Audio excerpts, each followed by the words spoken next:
Hello and welcome to Matthew Felix on Air, coming to you from, I gotta drop my computer here, from San Francisco, California. People who create and people who make a difference. I hope you had a great couple of weeks. I did, as those of you who listened to my last episode with Borderlands founder Alan Beach know. Last week I was at Burning Man for the very first time. And everyone in San Francisco knows what Burning Man is, since the city practically shuts down for the week that it's going on. But for those of you who don't know, it's a week-long annual event in the Black Rock Desert of northwestern Nevada, which the event organizers describe as a temporary metropolis dedicated to community, art, self-expression, and self-reliance. It was first held in, wait a second, I want to make sure of something here. It was first held in 1986, 32 years ago, on Baker Beach in San Francisco, and has been held annually ever since. First event had 35 people. Last year, there were nearly 70,000 people, and I did read someplace that this year the limit was 70,000 as well. Let's see. I had wanted to go for years, but I wasn't sure exactly what to expect. And it was really interesting because when I would mention to people that I was going, if they'd been before, they would burst out with, you're going to love it. Just every single time, if someone had already been, they would tell me that I was going to love it. If they had never been before, sometimes there was a little bit, it was interesting. The reactions seemed to have a little bit maybe of judgment. Some of the things Burning Man is known for are sex, drugs, running around naked, and that doesn't necessarily appeal to everyone, although I'm not sure why. But in more recent years, it's also gotten a bit of a bad rap because of some of the tech gazillionaires who use it as an opportunity, kind of miss the point, and use it as an opportunity to flaunt their wealth by flying in lobsters to the middle of the desert, for example. So again, I wasn't sure what to expect. The other issue, though, was had I waited too long? Like I said, the event started with 35 people on the beach. Now it's up to 70,000 people in the desert.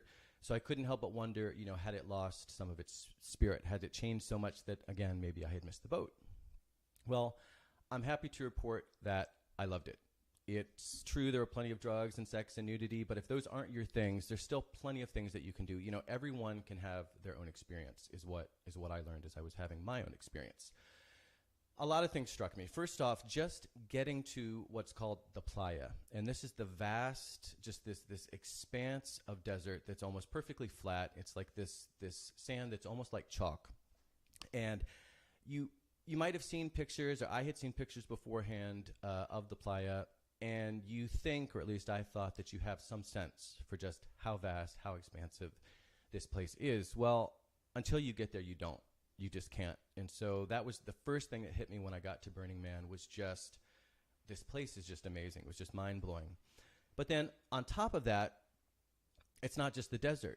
Dotted throughout the desert in all directions, as far as the eye can see, you've got this incredible art, most of which is metalwork, and a lot of which are giant sculptures of metalwork. And so you just kind of bike around and you go see the different installations, and a lot of them you can interact with. You can sit in sometimes, you can climb on them. And so it's just really impressive, really creative, and again, a lot of fun. And that's just during the day. At night, things go to a whole different level. And that was definitely one of the most impressive things, of course, again, is what happens at night, because all of these installations and everything that I just mentioned, they're lit up. And not only are they lit up, but you've got art cars out in the playa. And these art cars were also just mind-boggling. These people, I guess, spend, years working on these cars. And I would assume, I don't know how long they take, but I assume that a lot of them come back year after year. But they're these vehicles that are made from cars, or oftentimes from buses, and they're transformed again into basically moving sculptures. And some of them are funny, some of them are moving dance parties. And so at nighttime, you have these cars moving around, you have the installations that are already there, and the entire desert just becomes this explosion of light and music, and it's just really, really impressive, and it's hard to describe unless you're experiencing it firsthand. Some of the cars, though, that I have to mention, because like I said, some of them are funny. So, for example, there was this giant VW Bug that was really cute, and there were two giant VW vans that I loved.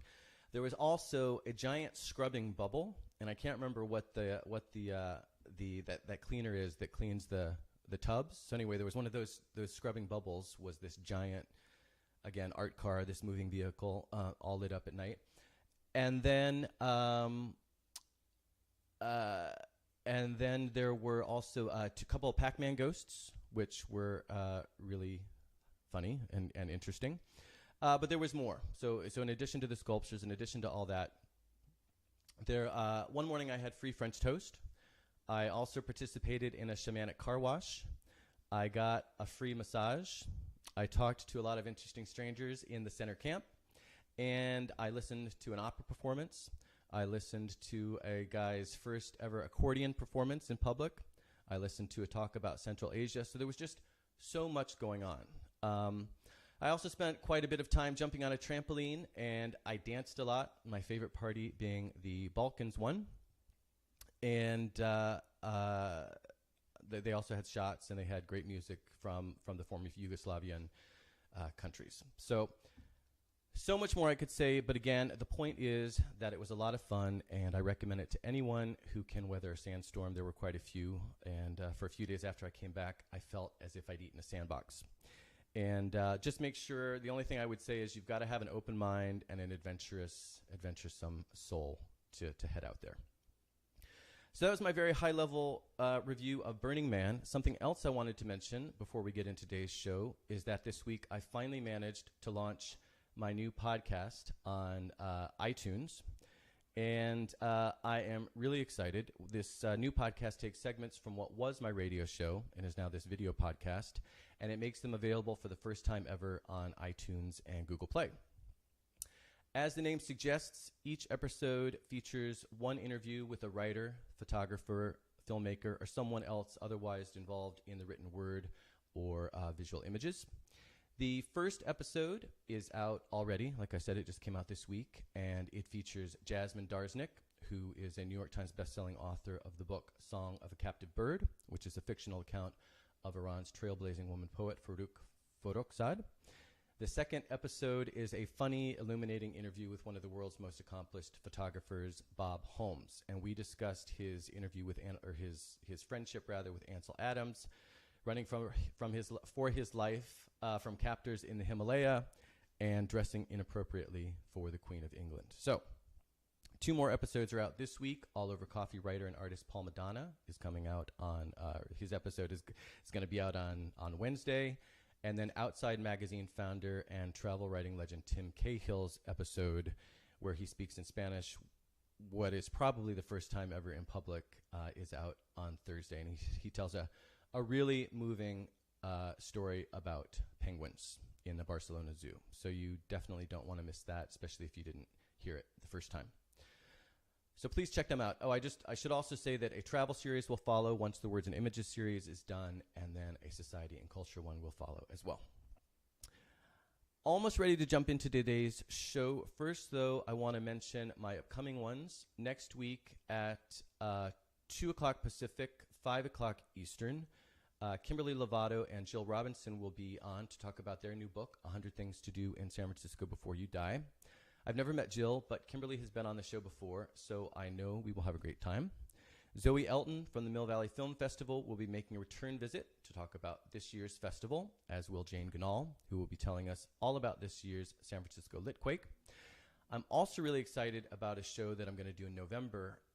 Photographer, writer, and Hidden Compass co-founder Savani Babu is going to be on, and she's going to talk about something that seems really interesting to me, which is dark sky conservation.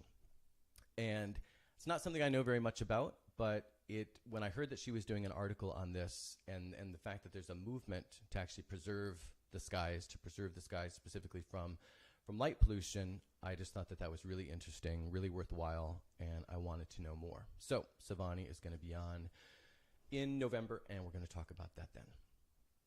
But enough about the future. Let's move into today's show. Most guests that I have on my show have a book, or they work for an organization, or they have some sort of project to promote.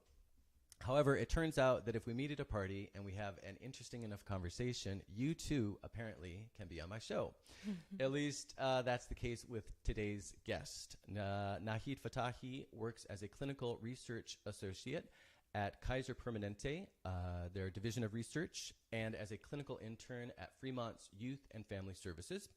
She moonlights as a grad student at Santa Clara University studying clinical counseling and psychology. She will be graduating in May of 2019.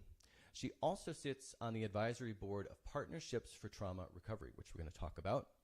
And because she clearly doesn't have enough going on, she writes short stories and poetry. I mean, of course she does. Why wouldn't she, right? When she's got 2 jobs and is going to school full time. And before I skip, I just want to say that one of her poems was published in One Story, 30 Stories, an anthology of contemporary Afghan American literature. And many more of her poems can be seen on her Instagram profile, which is Fattahi, which is Fattahi_Nahid. But what I started to say, though, is she does all these things. And by the way, she also has a husband, son, and daughter. So anyway, welcome, Nahid. Oh, thank you so much for having me. I am excited to have you here. Thanks for coming in today. And we have so much to talk about. But the one thing I didn't say, of course, I said it in the promo materials and things on social media, is that you're also an Afghani refugee. Yes. So, or you were. And I guess, I don't know, is one always, or I was wondering about that before the show. Are you a refugee or were you a refugee? That's a good question. You know? Yeah. And we don't have to decide that now. I didn't know if in your mind there was one clear-cut answer. I think I'm not, I have not been defined as a refugee for Right. at least the past 20-something years. Right. But there was a time that I was a refugee, meaning we took refuge in a foreign country that was not our home, and we had to leave our everyday life to go and to save our lives. Right. So that defined me as a refugee. Right. That being said, I think once you're a refugee, you always have this history that is always a part of you, and that never leaves you. And you don't want it to leave you either, because I think that's what makes many of us who we are today. Right. We want to thrive for more, for better, and help others who are in that situation. And we're going to talk about ways in which you do that, because you do a lot of that. So first, though, whenever I have someone on that's we're going to talk about a specific country, I like to go on Wikipedia and just find a few things related to that country. So just some interesting facts. So what I'm not going to do is try to summarize the entire history of Afghanistan, because I looked at the summaries and it's just, it goes so far back and it's so complicated. So these are just some random, hopefully interesting facts that I found on Wikipedia. Thank you for Wikipedia. So first off, Afghanistan is the world's 41st largest country, slightly bigger than France and smaller than Burma, so it's about the size of Texas. It borders Pakistan in the south and east, Iran in the west, Turkmenistan, Uzbekistan, and Tajikistan in the north, and China in the far east. It is a unitary presidential Islamic republic. I'm not sure exactly what that is, with a population of 35 million, mostly composed of ethnic Pashtuns, Tajiks, Hazaras, and Uzbeks. An important site of early historical activities, many believe, this I found really interesting, many believe that Afghanistan compares to Egypt in terms of the historical value of its archaeological sites. So before Islam was introduced in 642, people of the region were mostly Buddhists and Zoroastrians. And the one archaeological thing that I did already know about the country is, of course, the 2 famous Buddhas of Bamiyan who were that were destroyed by the Taliban because they were considered adulterous. But apparently there's lots more archaeologically in Afghanistan. There's also lots more with regards to minerals. In 2010, U.S. and Afghan government officials estimated that untapped mineral deposits discovered in 2007 by the U.S. Geological Survey were worth at least $1 trillion. So that's they're sitting on a gold mine, so to speak. They're also sitting on a lithium mine. A Pentagon memo stated that Afghanistan could become the, quote, Saudi Arabia of lithium. Yep. So lithium is a big deal. I think that's in our computers. Don't we use lithium? I was going to look up what we use lithium for. I think it's either cell phones or computers or both. Anyway, it's a big deal. I think they use it in a lot of things. A lot of things. The value is just so tremendous, and that is a very true statement where, you know, it can be the next Saudi Arabia of the world. Of the world. With right. lithium, not With oil. lithium. Of lithium, not oil. Right. Saudi Arabia already has the oil thing down, but look out, because here comes Afghanistan with lithium. Yeah.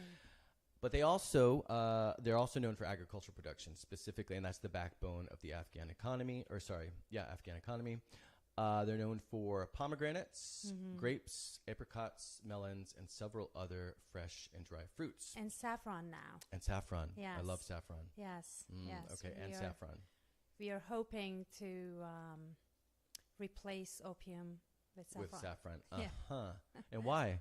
Well. Yeah, I got it. Yeah. Okay, I love saffron. I completely support that. I've never tried opium. Maybe I would like opium as well. I don't know. But anyway, it is the world's largest producer of opium. Sources indicate that as much as 11% or more of the nation's economy is currently derived from the cultivation and sale of opium. And of course, as Nahid just said, hopefully that's going to change and be more and more replaced by saffron production.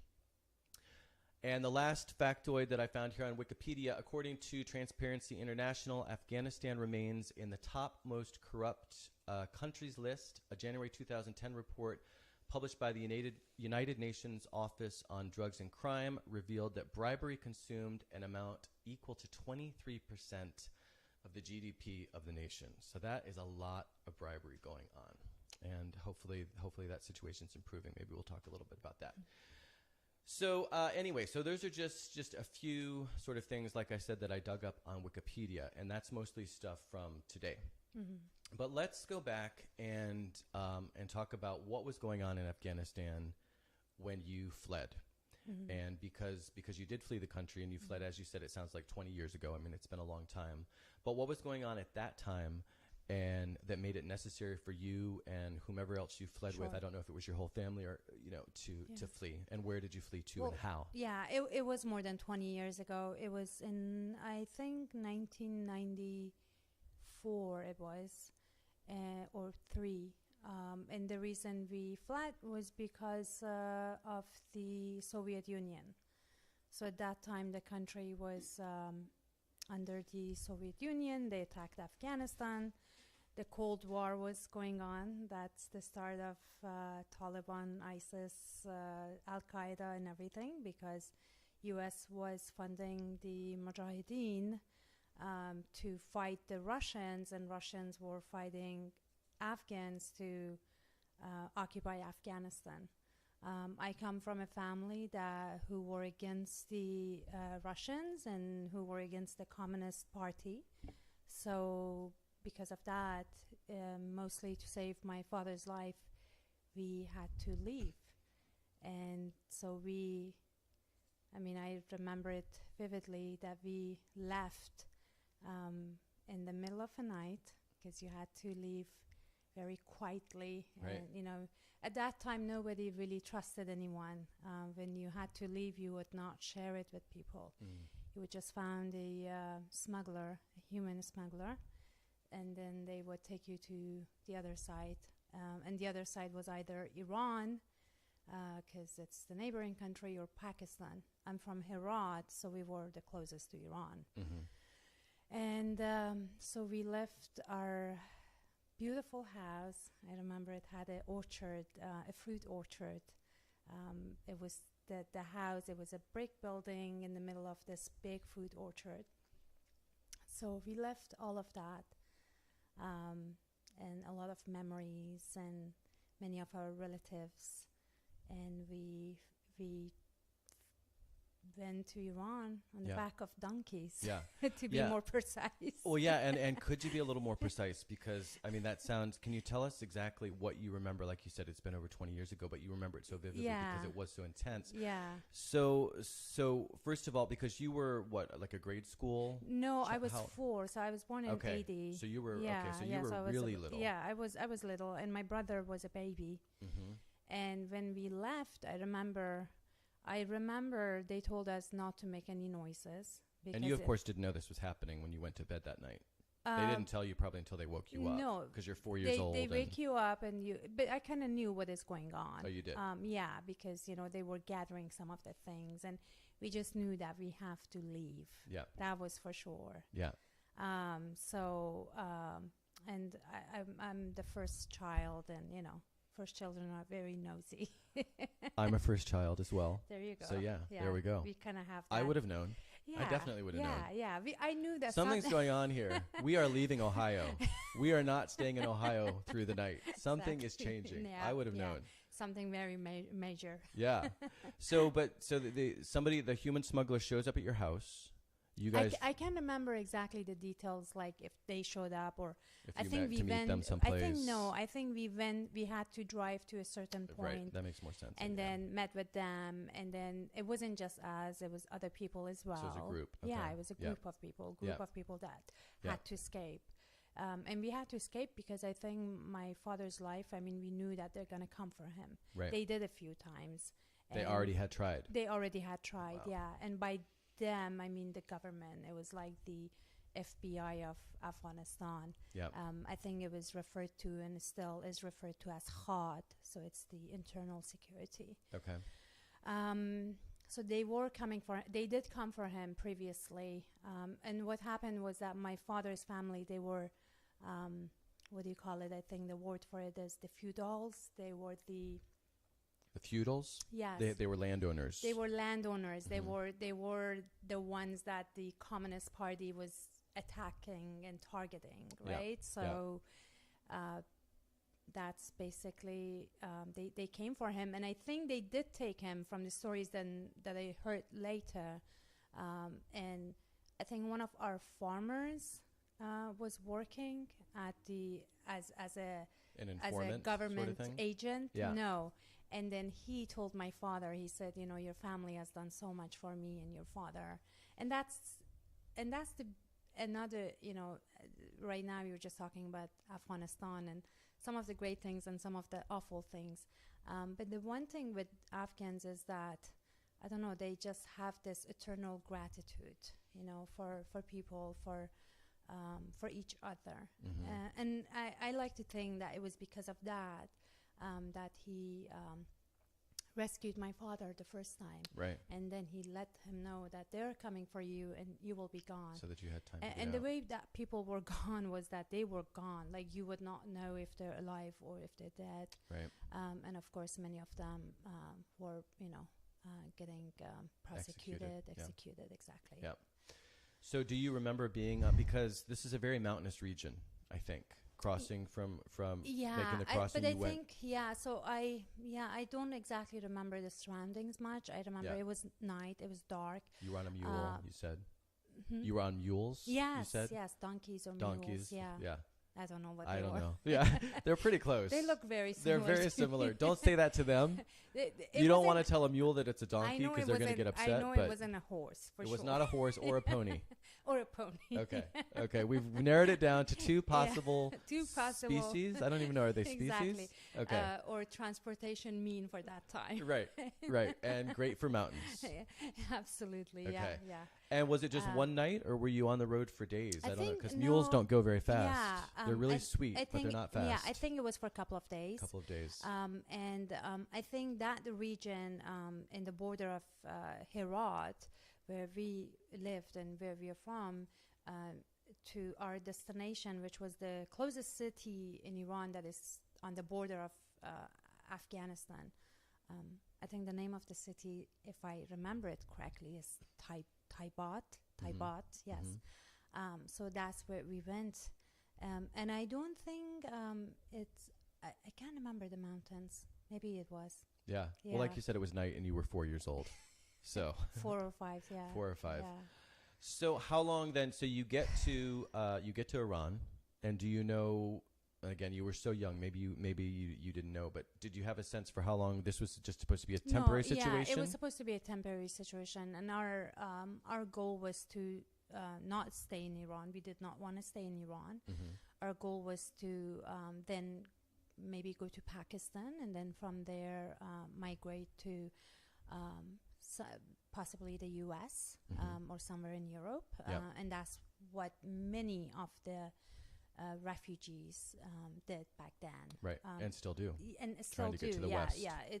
You know, you wouldn't want to go and become a refugee in Iran. Right. The Right. country has a lot of issues already, right? And the people that, you know, and refugees are not welcome there. Mhm. But you do speak Farsi, or a version of Farsi. I speak Farsi. Right. So at least you had the linguistic we thing did, yes, going yes, for you. I yes, don't know yes, if yes. that. Yeah, no, absolutely, we did. Yeah. We did. Yeah. So we were there, and I can't really remember the details on what was decided, and I just remember we went to a house that other people were living there as well, and we had to rent a room, and thankfully we had enough means to be able to do that. But so you thought you were just going to be there for a short while, but then how long did you end up staying? Oh, we ended up staying there for, I think, 8 years. 8 years. Yeah. So your childhood was in Iran. Yeah. Then. Exactly. And so then what was we that left like? when I was about 14, Yeah. 13. But what was that like? Because you weren't even planning on being there, on staying there. You were not from there. You're sort of stateless at this point. What we was were your stateless, status? yes, yeah. So we did not have a status for Yep. a while.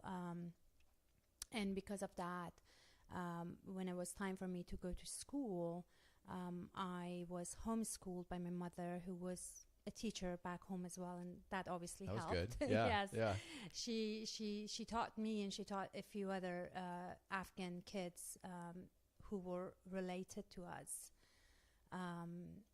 So that's the first time I went inside a classroom. Well, it wasn't my first time, because I used to go with my aunt and with my mom back in Afghanistan when they were teachers. When they were teaching. Yeah. Sometimes I would go to their classrooms, and I would But be you like, weren't a student. I wasn't a student. You were an observer. I was an observer. Yeah. Yes. Yeah. Yes. But what was it like when you were in Iran, though, for 8 years? You can't go to school. So no, it was only for a couple of years that I was. Oh, because was you came yeah. of age to go to school. Yeah. Because we still, our paperworks weren't, you had to have a certain, like a temporary green card you can compare it Right, to. right. And we didn't have that. Right.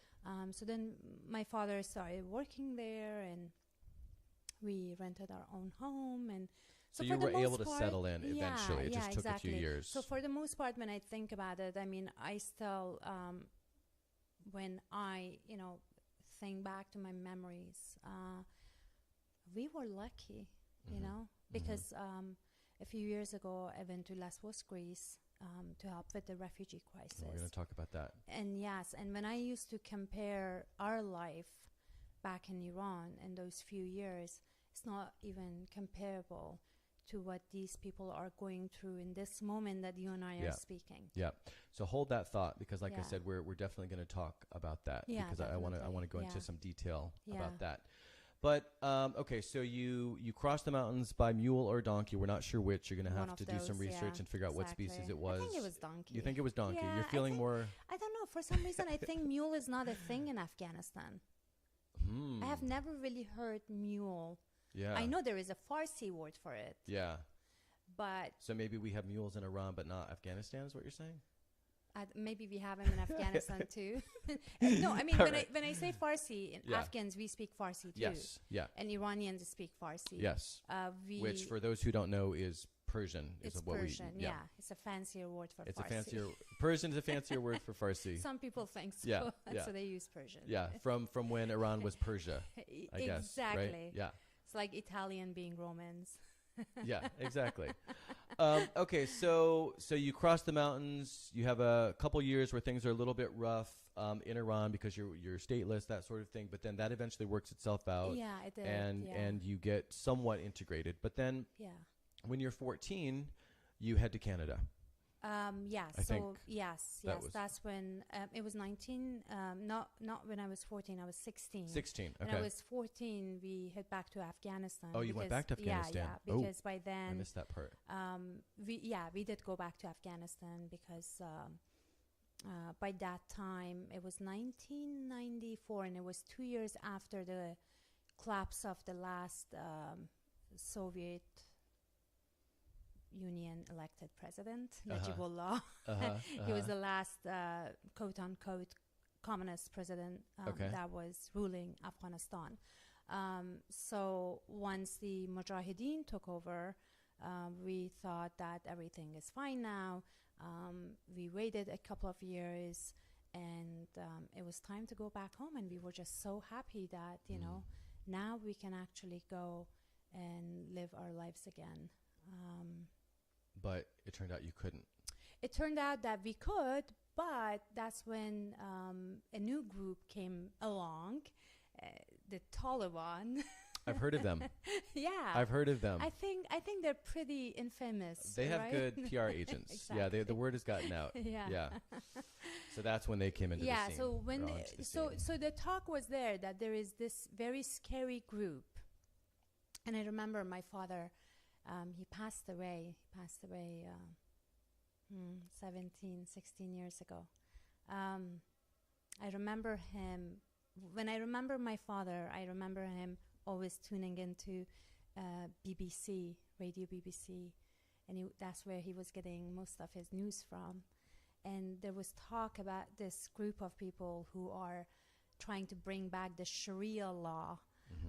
So that's the Islamic law. The Islamic law, yeah. The very strict. The very, very, very Wahhabi strict Islamic law that, you know, has not really been in existence for a long time. Maybe in Saudi Arabia and some parts of the world it has, but not in Afghanistan, and not even in Saudi Arabia it hasn't been that bad, even though they're following the Sharia law.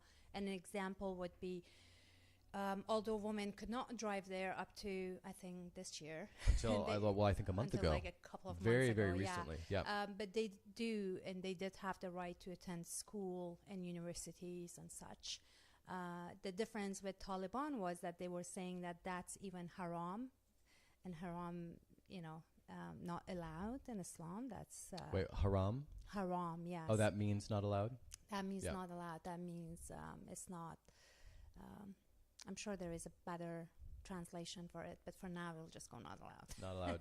Yeah. In Sharia law, exactly. Yeah. It's like non-kosher. That's what I was going to say, non-kosher, but that seemed like a weird metaphor. No, to use it's not actually. Okay. It's very non-kosher. Like you don't do that. Right. And one was women. Women and girls could not attend school. They could not work outside of their homes. At all times, they had to, if they even went to, you know, the store to get a piece of bread, they had to be accompanied by a male relative who was either a brother, a husband, or a father, or son. Right. So. Time to leave again. Yeah, so we heard about those things, and it just seemed like a joke. It seemed like, no, this is impossible. Because this was only in parts of Afghanistan it was only at this in parts point. of Afghanistan, yeah, very, and you know, everybody said, no, this is a joke. This is gonna end. How could they? Like, this group didn't even exist. Right. They don't even have the mean or the power or it's the manpower. It's not a real threat, exactly, ultimately. Absolutely. So that's why we went back, but it did become a real threat. It became a nightmare, and then we had to flee again. And so then we went to Pakistan. Then you went to Pakistan. Yeah. But then you ended up in Canada, and then you ended up in the United States. Yes. Yes. And can you tell me a little bit about how you ended up in the United States? Yeah. Absolutely. So I was in Canada, and I met my current husband. He was living here in the Bay Area. Oh, but you met him up there. But I met him up there. Very lucky. Yeah. Uh-huh. And he said, wait a second, you're coming back with me. And I met him in the most unconventional way, I think. Can you tell us? Of course. Okay. This used to be a secret for the longest time. Oh, really? Oh, yeah, absolutely. I'd tell people, you know, we made up so many stories, like we met at a party, we met at an event. Right. Sometimes More we even banal. made it like a religious event, just to make it more like so respectable. Very, very kosher. Right. But the reality is totally different. We met at I think it's called the AOL era, like AOL chat lines. Yeah.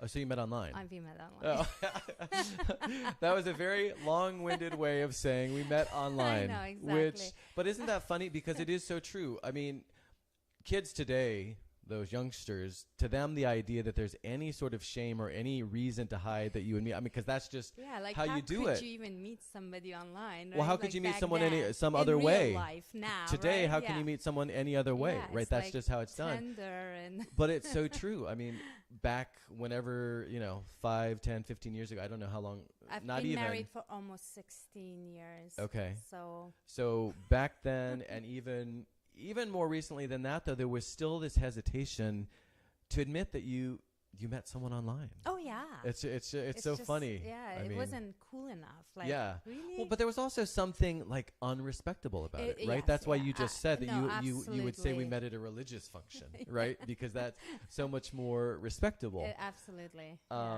We have come a long way in the online world, in the online dating world. Oh, so we have, yes. so there was something else I was going to ask about that. So you guys met online, you came to the States. So my question is, and maybe this is really more for, when you first arrived in Canada. Yeah.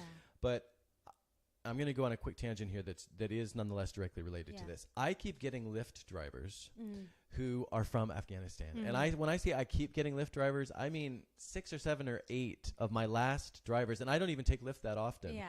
Have been from Afghanistan. Yeah. And they're always surprised when I can say, I can recognize from the names, and most of them have worked for the U.S. military. Yes. And then they end up here most often as translators, and then they end up here. The guy that was my last Lyft driver from Afghanistan, and this is why I bring this up in the context of this conversation. Well, first of all, he got shot twice, so that's why he was able to come here. I'm sorry that he had to get shot twice to actually get here, but they were like, all right, a third time, we don't have to subject you to a third time. But what he said was he was really surprised when he got here, and this is what I was curious about, your initial impressions when you got to Canada coming from Afghanistan, Pakistan, and Iran.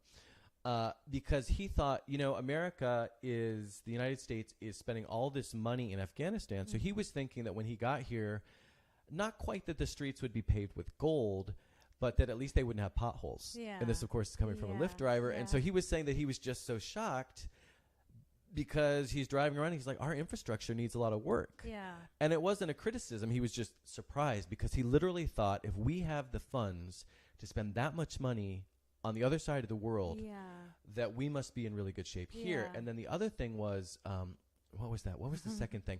Oh, yeah, I had to cheat and use my notes here. He was surprised to see homeless people for the same reason. Yes. He thought, well, again, of course, if it's this wealthy nation that's got so much money that they can, get involved in our affairs, then, of course, there aren't going to be homeless people because, again, they've got so much money. So he was really surprised about that. The last thing I'll say, and then I want to hear if there were any big surprises along those lines that you experienced when you arrived in Canada, is he has, friends or colleagues that he'll speak with back in Afghanistan from here.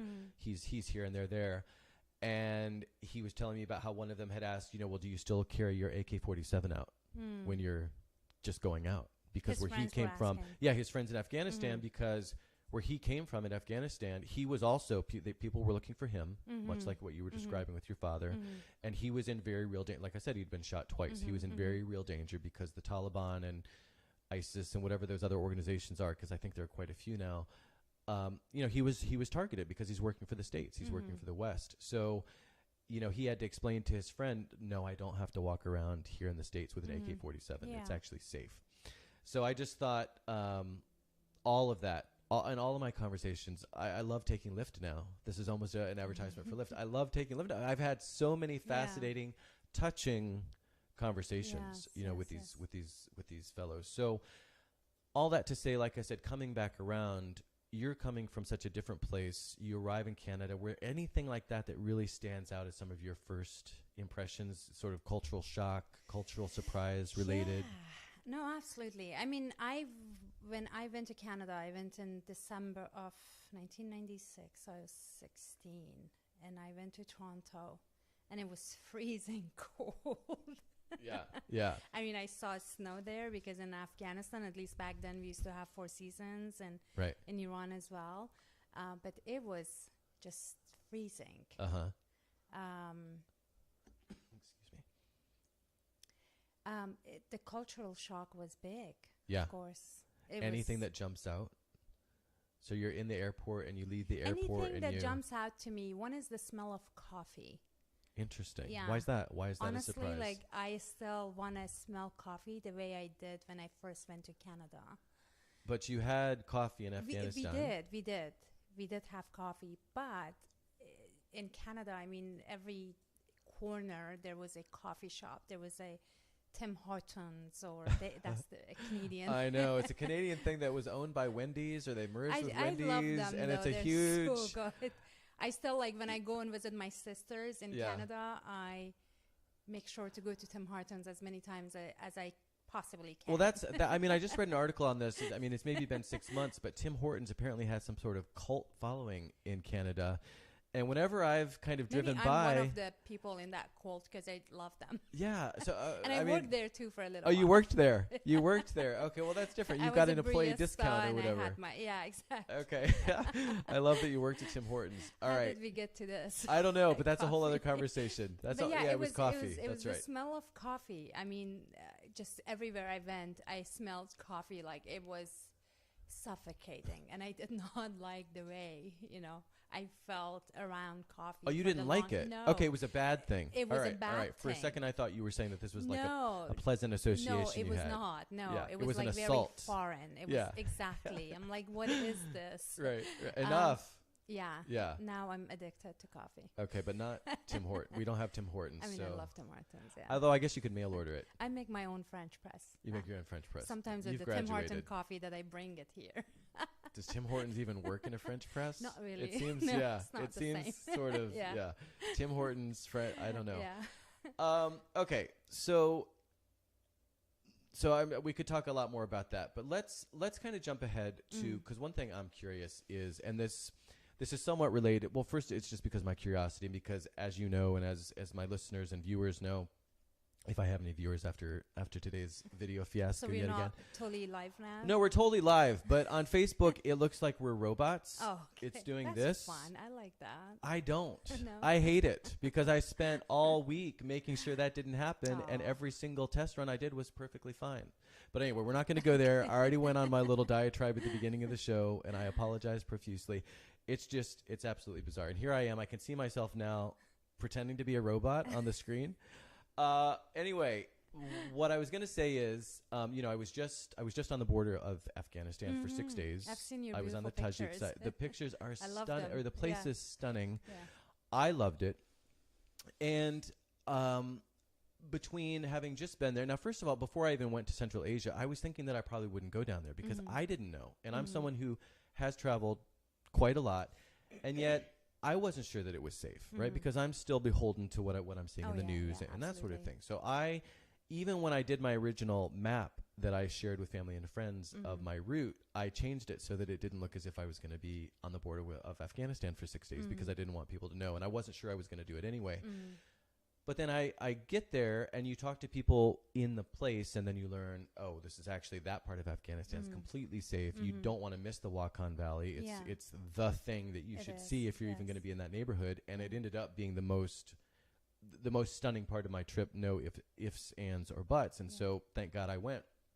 But it really demystified for me Afghanistan. And that's not to say it demystified it in the sense that I know that there are still very, very real threats. The Taliban is still active. There is still suicide bombing. There's still a lot of really bad, dangerous stuff going on.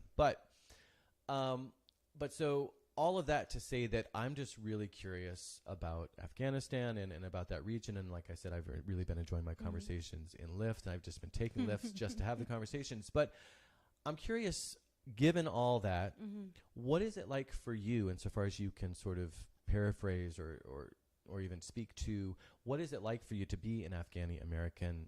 And what I mean by that is, are you constantly sort of educating people? Are you constantly do most people even, because we only see negative stuff about Afghanistan. Yeah. So when you tell someone that you're Afghani, I'm just curious what sort of reactions, what sort of, again, education you might, what's that experience like, No, sort of day to day? Yeah, and that's a good question. And I think it really depends on the people, like who is in front of me. Sure. And if I tell people, well, I'm Afghan, then they say, if they know about the country. And the thing is that prior to 2001, prior to when the whole invasion of Afghanistan happened by the U.S., some people thought Afghanistan was in Africa. Like they wouldn't even think that it's in Asia or Southeast Asia. That hurts. How do you react to that? I guess just with understanding. Really, like you just say, yeah. It's like you very, just say yeah. Like, south you of say yeah. Africa. It's in the south. It's in the south you of Africa. You just want them to live in their bubble, right? Like, why would you want to burst somebody's bubble? Well, didn't Afghanistan? Isn't that where Mandela? Wasn't he in South Africa? In Afghanistan? I mean, he was in Afghanistan. Only if he had a We Mandela, Are the World. We Wasn't We Are the World for Afghanistan? Wasn't that a song to stop apartheid in Afghanistan? Yeah, I think so. Yeah, absolutely. Yeah. Yeah, I just think if Afghanistan had a Mandela, how life would have been so different for us now. Well, that's a whole other, That's another topic. Yeah, we'll have to wax poetic about that. Absolutely. Yeah. Okay. But nonetheless, it really depends. So now people know where Afghanistan is because a lot of people have relatives who are in the army the military and they have gone there, right? So now it's not really a matter of where is Afghanistan. Sometimes they ask me which part of Afghanistan you're from. And, when I tell them, they exactly know where it is. Interesting. So you've seen a real evolution in people's awareness. A lot of education. Interesting. Yes, absolutely. Interesting. That being said, though, as an Afghan woman, sometimes I get like the raised eyebrow, like, oh, really? You're Afghan? You're from Afghanistan?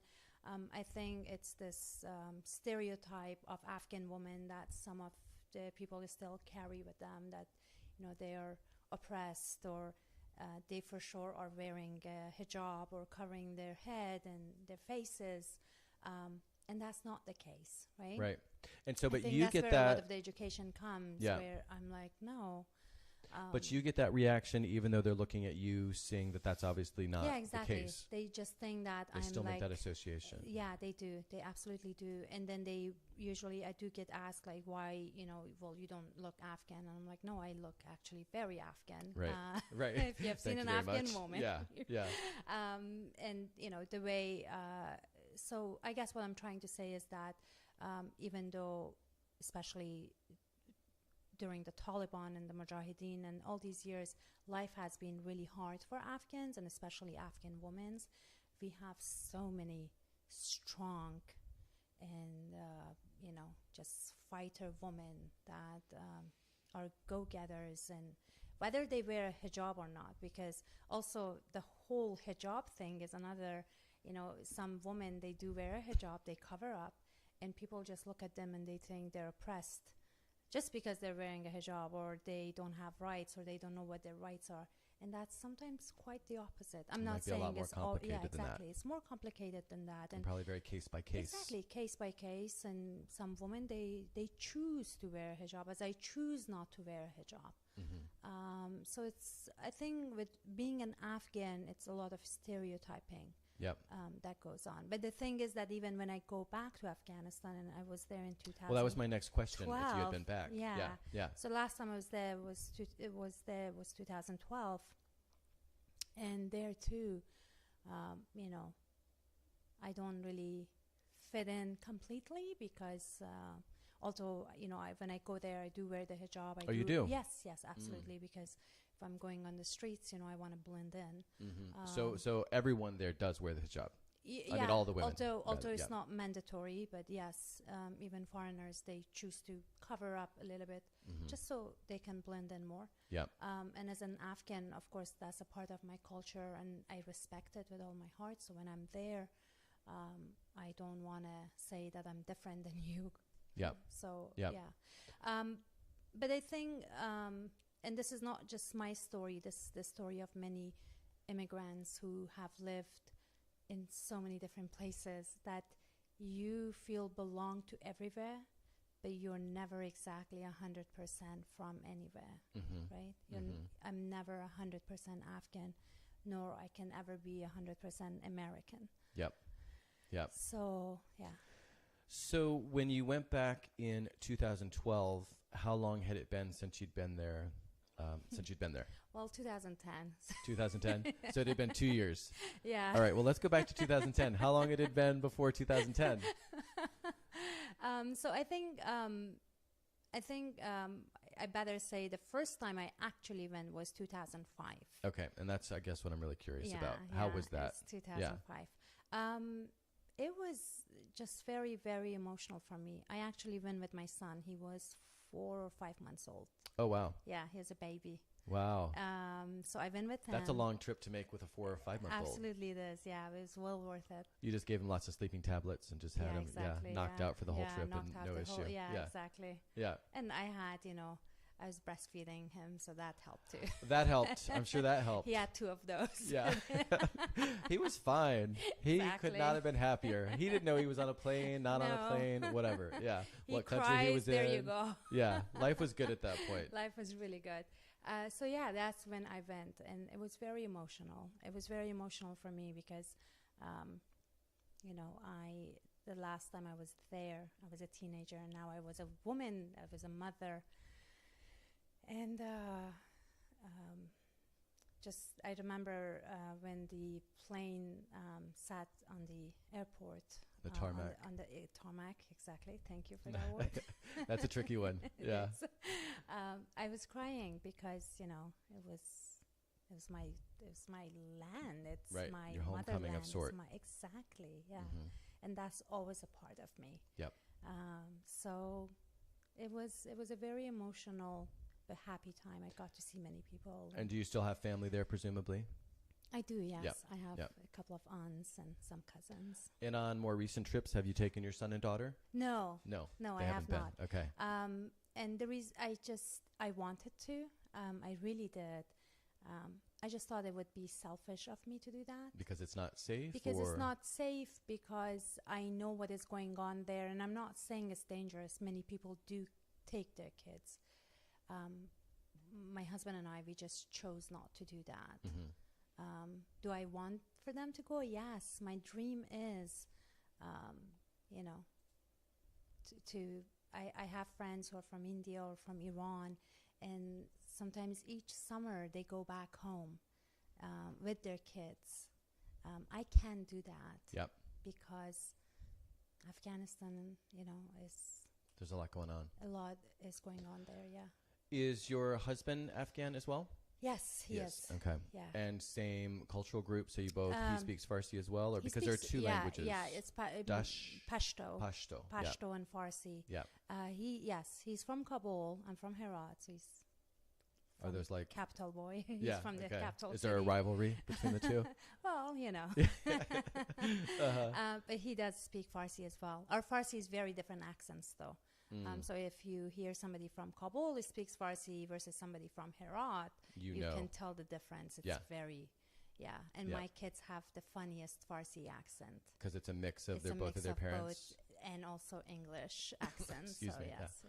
And so do you guys speak Farsi at home? Yes. Yeah. We speak Farsi. We teach our kids how to read and write Farsi. The language and the culture is very important to us. Yep. So, for example, to give you an example, I celebrate Christmas, and I do that intentionally. By Christmas, I mean I celebrate the festive time of the year. Right. So I do put a Christmas tree, and we do put gifts under the tree for them, but we also celebrate Shab Yalda, which is the first night of the winter. It's the longest night of the year. It's called the winter. Is that the equinox? Is that the winter equinox, yes. Or solstice? Solstice. The winter solstice. Isn't it? Yes. And that is a very, very traditional Afghan, Iranian, Tajiki or Tajikistan. So those people are, I think, one of the few ones, and Kurds who are celebrating that night. And it happens to be when Christmas is. How perfect. Yes. Two birds with one stone. Exactly. So I Yeah. have a Christmas tree, we have the gifts under the tree, and then we have a whole Yelda, Shabi Yelda, or the winter setting in our living room. And they're celebrating both of those days together. Sounds like your house is the place to be During around that time of the yes. year. I Yeah. will invite you this year. Okay, please do. I'll be there. I will definitely do that. Okay, Yeah, sounds I do good. have a lot of people. You do? Yes, You have yeah, a big celebration? Yeah, it's usually something that, it's All right. something is happening at my If house. if I'm here, I'm there. Yes, Okay. definitely. So one last question about sort of the current or today in Afghanistan, and then I Mhm. want to move on to some of the other stuff that you do. Sure. But I just, you said that you still have family there, and you've been a couple of years ago. You were there because one of the questions I had was how difficult it is to actually have a sense for what's going on there if you're not there in person. And so, but if you still have a lot of people there, I'm guessing that you get a sense, because of course you have the news, and I'm sure that better news outlets for what's going on there than I or most, Americans might who aren't from there. But still, it seems, again, I was talking with the Lyft driver, and he was talking about how difficult it is to actually know what's going on here. And again, he had worked with the military, so he really knew what was going on behind the scenes. So I guess, what sort of, and I know this could be an entire conversation of itself, but just really sort of in brief, what is your sense of the current situation? Because I know that again in, what was the date? In August. So what's today? So less than a month ago, there was a suicide blast in Kabul, in a mainly Shiite area of Kabul. There, 2 days earlier, there was another thing in Ghazni. Yeah. There were a couple hundred people who were actually killed by, that was Islamic, I can't remember. Well, that was Islamic State, I think, not Taliban. Oh, no, that was Taliban. Taliban insurgents launched sustained attacks on 4 different fronts. Hardest hit area was southeastern city of Ghazni. So any sense, that, just again, and the other thing is I presume that it's changing so much that it's probably even, maybe there's no point in even summarizing. But just what's your overall sense to the extent that you can't even speak to that because things are obviously still very bad. Things are really bad, and it seems like they're getting worse. And right now it seems like there is a whole ethnic cleansing that is going on in Afghanistan, because many of the recent attacks has only been in places who are mainly places where mainly Shias or Hazaras are living. So it's basically, when you're trying to get rid of a group of people or a group of ethnics within a country, it's basically called a genocide, right? So a genocide is going on right now in Afghanistan, and it seems like the world is really turning a blind eye? Turning a very blind eye to it. And obviously, when there is, our neighboring countries are not helpful either, especially Pakistan. Like one of the last attacks that was in Ghazni, many of the Taliban men, if they were wounded, they were taken to Pakistan.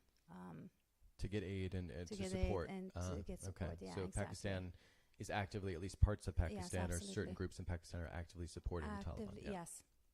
And also then there is the Saudi Arabia who are supporting the ISIS, right? And so the future just seems so depressing. Yeah. And you're not optimistic. although I'm not there, I have many, many, many Facebook friends who are inside Afghanistan. And, whenever I open my Facebook,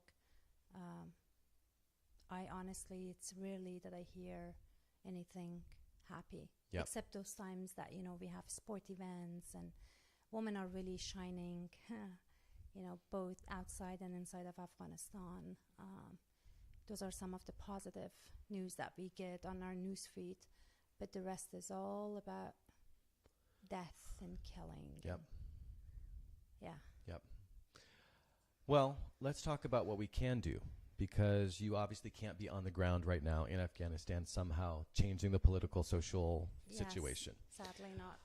But happily, you can do a lot here, and you do a lot here. And one thing that you do is you find ways to help people who have gotten out. And it's not just people who have gotten out of Afghanistan, but it's refugees who have gotten out of lots of different situations, because sadly, of course, right now we have so many crises throughout the world. And you mentioned not long ago earlier in our conversation, you mentioned that you had been to Greece, and that was fairly recent. And it's funny because I already had one guest. You're actually my second guest, sorry, to go to Greece to work with the refugees. I had Kathy Miller on, and she volunteered with Refugee Support Europe at one of their camps in Greece. So can you tell us a little bit about when you went, why you went, and specifically what you did? I believe there was some fundraising involved before you went. No, of course. Yeah, so this happened in 2015, end of 2015. And this was when the surge of refugees was just really vast and great. And a lot of people were coming from Turkey through agency to Greece. Yep. And a lot of them were Arabs from Syrian Arabs and Iraqis, and many Afghans as well.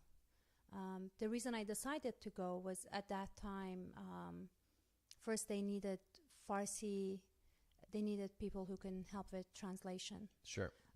So I had that. Yep. And because of that, I decided to go.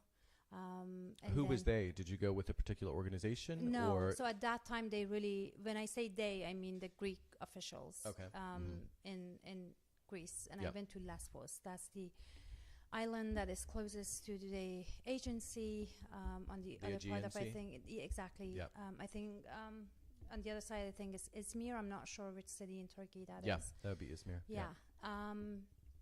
So when I say they, I mean the Greeks were the Greek welcoming. authorities. The Greek authorities were welcoming anyone could actually help, and you didn't even have to speak the language. Yep.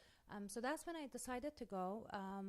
It was independent, and I went with a friend. I talked with a friend, and she agreed to go with me. So we went. And prior to going, then we had a fundraising for the refugees. And so we went with some cash and with our language abilities. She actually speaks Pashto, which was very So you had helpful. both languages covered? Yes, we did. Both Afghani languages covered? Exactly. So Is it Afghan or Afghani? it's Afghan. It's Afghan, isn't Yes, it? So what's Afghani? Is that a person? No, Afghani is that anything? actually the currency. I think the correct Oh. the correct term for currency is Afghani, but you're not the only one. Even a lot of Afghans, they say Afghani when it's In English, Afghan. when they're speaking English? you When mean? they're speaking English or Farsi, they Oh, just say they Afghani. even make that same sort of it's mistake. Yeah, Okay. it's just It must be my Farsi that's getting in the way. Yeah, could be. Okay. So you raised money, you went. How long did you go for? We were there for almost maybe 2.5 weeks. And how was the experience of being there? The experience was very traumatic. It was traumatic because, so you asked me what we did there. We did everything from going on the shores and receiving the refugees. They So were actually meeting them as they're coming out of the water. Exactly, yes. Wow. Meeting them as they were coming out. Taking the babies. The babies were just, people were kind of passing them. We had a chain of people, and we were passing the babies and the little kids to each other. And then we had dry clothes for them, and we had food and water because they usually came very hungry. Sure. And dehydrated. And dehydrated and hypothermia. On one occasion, I had to sit in an ambulance, and we went to the hospital because a young man, maybe like 17, 18, he had really bad, he was almost dying. Yeah. So then I also saw, so there you see the two sides of human beings, right? You see these innocent people are escaping their countries, the comfort of their homes, because a few warmongers have created these wars and are killing them, right? And then on the other side, you see people. I was there only really for 2 weeks. I feel like I didn't do much.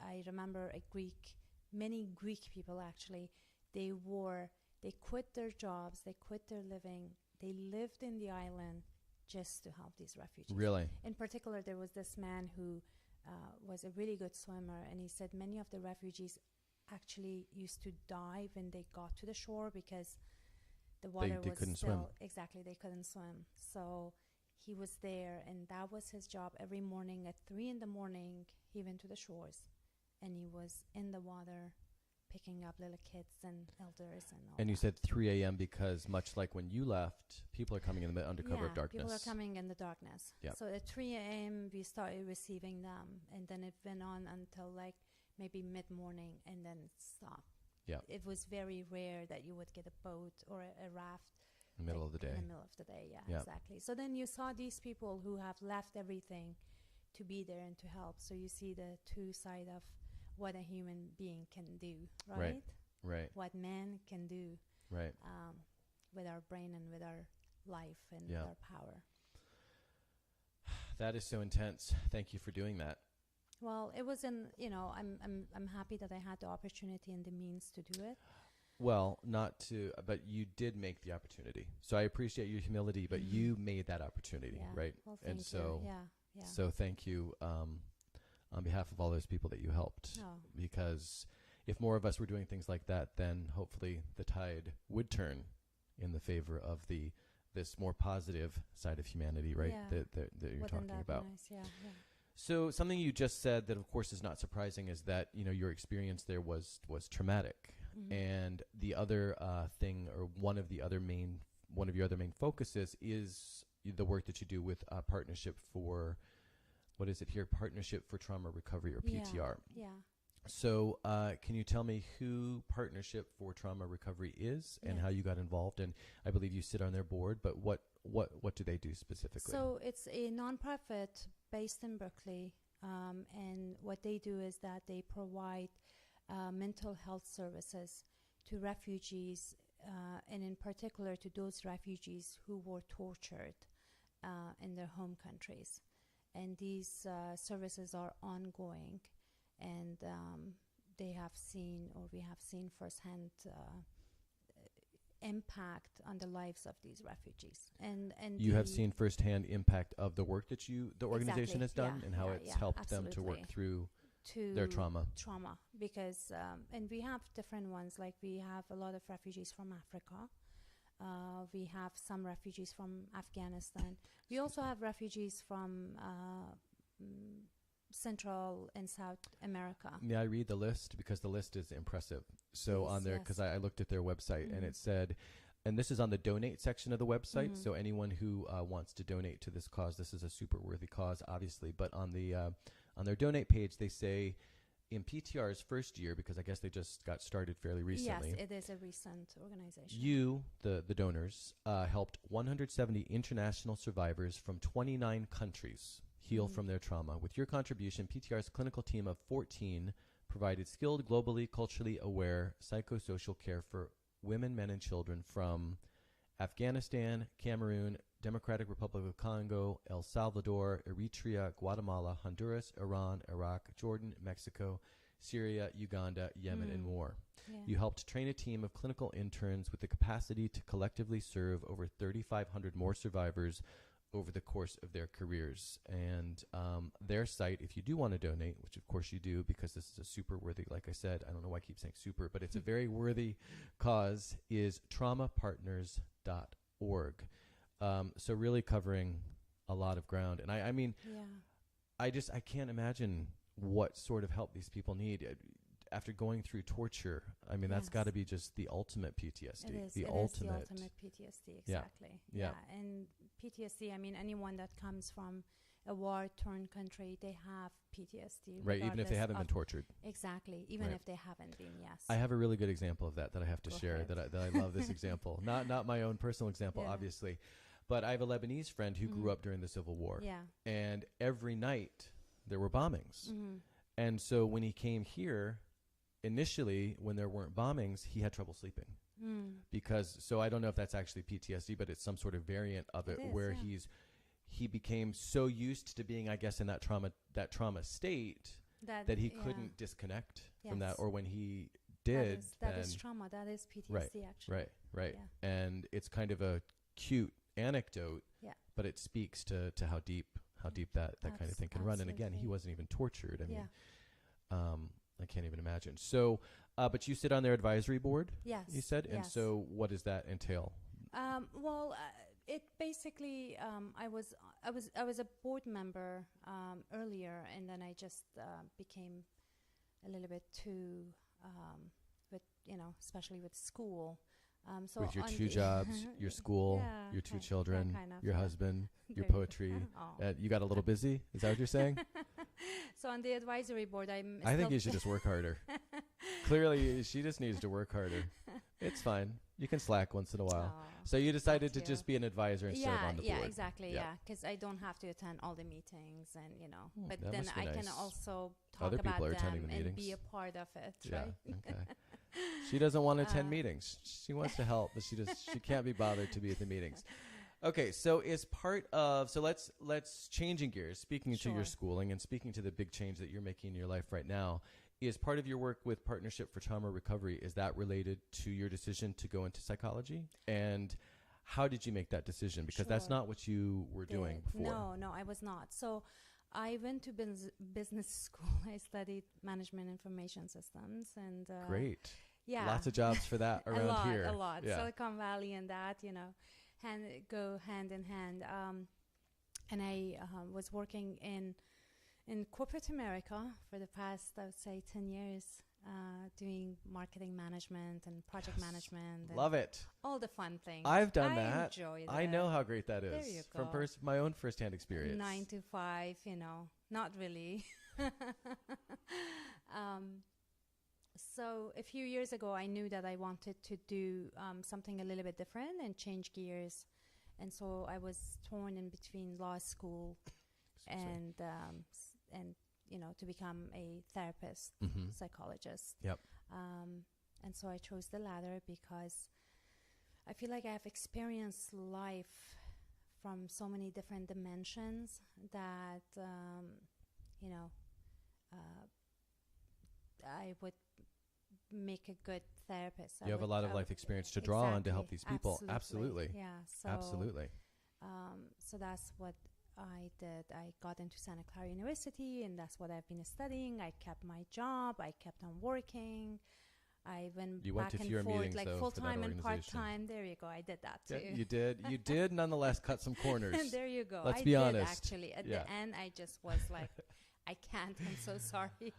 Okay, but excuse me. And I still have so much sand from Burning Man. That's why I keep clearing my throat. So sorry, people who are listening. But in all seriousness, you were in tech, you were in healthcare, making very good money. So how do you make the jump? Because that's something that always fascinates me. How do you make the jump from something that is ostensibly secure?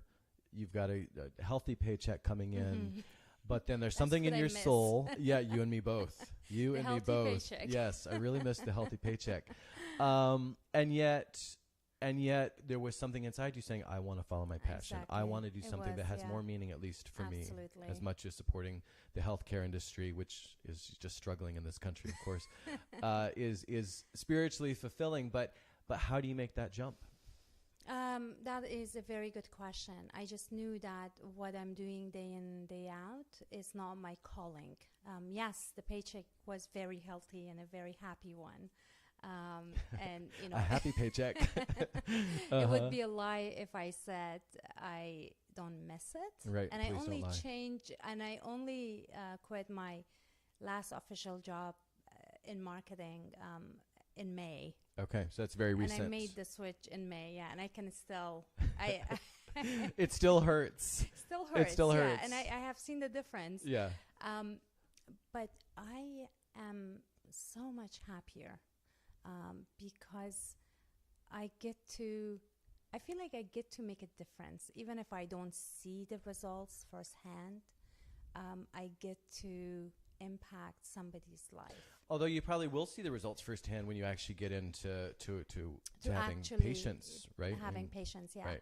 I've just started as a clinical intern with the city of Fremont, and there I'll get to see patients. Okay, so this will be the first time you're seeing It'll patients? be my first time seeing patients. All right, don't work- mess it up. No.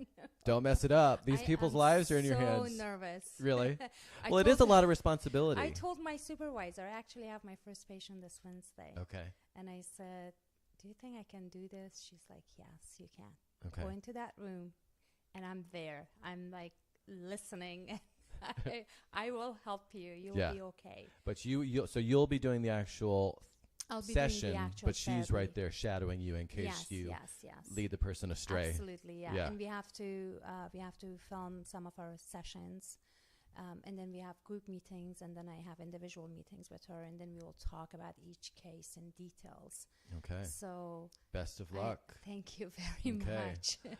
All right. So we're already over time, but I have to know there's one more thing we have to talk about. So where does the poetry fit in to all of this? So again, I was joking at the beginning, but it's only half joke. It's actually more serious than a joke. I mean, given all you've got going on, Yeah.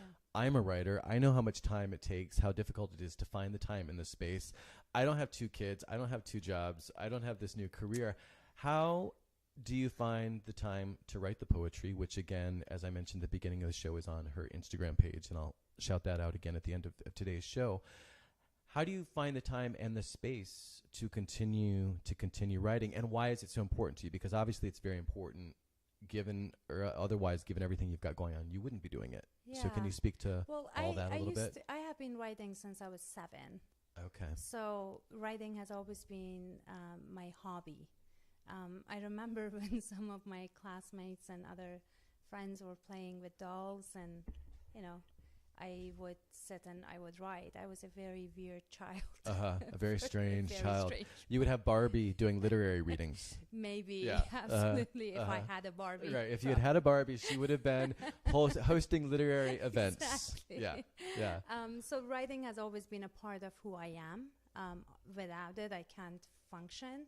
So when I'm mad, I write. When I'm sad, I write. When I'm happy, I write. Is that how you sort of maintain your relationship with your husband and kids? You just write them. I just write. If you're them, mad, you write them a exactly. poem. There If you you're go. happy, Yeah, you my write them a friends, poem. Everyone, yeah. And instead of feeding people, I just write. Yeah, because and I read them poems. I got a lot of interesting poems in the lead up to this show, and I thought this is a curious way of communicating. But so you've always done it. Yeah, I've always done it. Yeah. Well, I have to say that another interesting fact that I got from Wikipedia might explain part of why you've always done it, because you said you're from Herat originally. Yeah. And I loved this.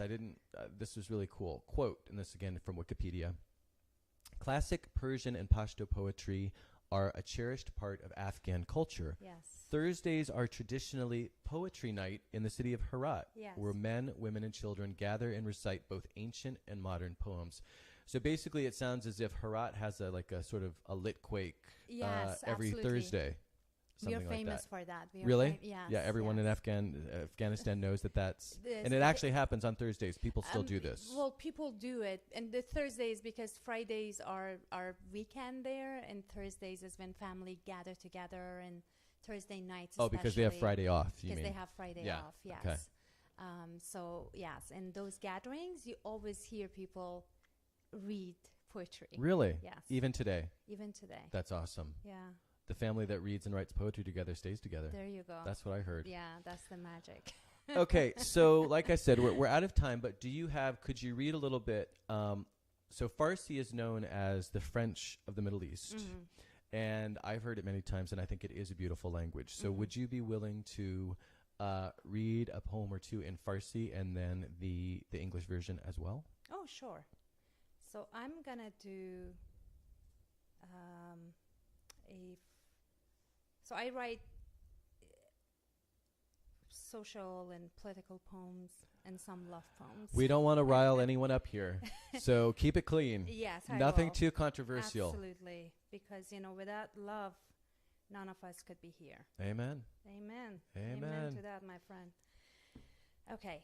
So this one, you asked me for something that I have a translation, Yep. quote unquote. So I have Yep. a very short one. Okay, sounds that good. I think I wrote in Farsi first, and then I translated to English. Well, that's another question. Sorry, quickly. Do you have a preference? Is there one No. that's easier No. than the other to write in no, for you? not really. So Okay. I usually write in one, and I usually don't translate them back and forth because that's a lot of work. Yeah, And something may sound much better in Farsi than it does in English. right. Do they just kind of come out in whatever language they're going to come out in? Exactly, yeah. Yeah, Yeah, yeah. absolutely. Interesting. Okay. But this one, I just happened to like it, and it's very short, so I did it.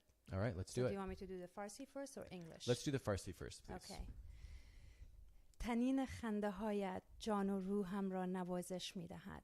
شبیه رقص نسیم روی تن و بدنم در چله تابستان. Beautiful. I do. I understand why they say it's the it's just a beautiful sounding language. So can you tell us what you just said in English? Yes. You so said your laughter is like a cool breeze on the back of my neck on a hot August noon. You know what? It's so funny. People have told me that a lot. There you go. People tell me that all the time. Yeah. They tell me that Just all the have time. to laugh when Yeah, it's no, hot. that's beautiful. I love that. And I read that one on your I don't know, probably Instagram before today's, and I thought that was beautiful. Yeah, it's the I same. think you said you have another one? I have one that I wrote for my son, and this is just in English. Okay. I wrote English it in works English, too. and I don't think I will translate this because he, English is his first language too. So Yep. All right. do you want me to read that? Please do. My dearest one, you and I have shared the same body, and though there is a part of your heart that is a part of my heart, the moment you were born, I decided to set you free of my shadow, for it's my wish you had your own shores, and so you owe it to yourself to be the best version of yourself. In your eyes, I see a reflection of who I was, a weak portrait of the future, but there is more to you than my eyes see. There is more to you than what your father dreams. And in your journey, I dream for you to test your own wings. And doesn't matter if you're an eagle or a sparrow. My wish for you is to fly free, to soar high. And I want you to dream your own dreams and make your own mistakes. My son, we are all products of operant conditioning. Seek your way free. And yes, you will be judged, but who cares? As long as you stay on your path. And my child, a wise man once said, success is not final. Failure is not fatal. It is the courage to continue that counts. So don't let the highs to make you presumptuous, and don't let the lows to break you apart. And never forget, there are so many ways to be brave in this world. Bravery can be giving your life for something greater than yourself, but sometimes it is nothing more than just letting it go. Be brave, my boy. Don't you ever fear the opinions of others. Tell the truth that is in you and break the silence when you must speak. Let the light flow into your soul. Let love to soften your heart. And cry, baby. Cry if your heart is heavy. It will break a few times. I pray it won't. But if it does, before you will find one who will hold your heart in the softness of their heart, someone whose soul will see your soul, someone whose mind will match yours. You may have a few heartbreaks, but my boy, every scar will become the North Star of your life. You will learn, baby, but my dearest boy, continue the legacy of goodness. You are the future.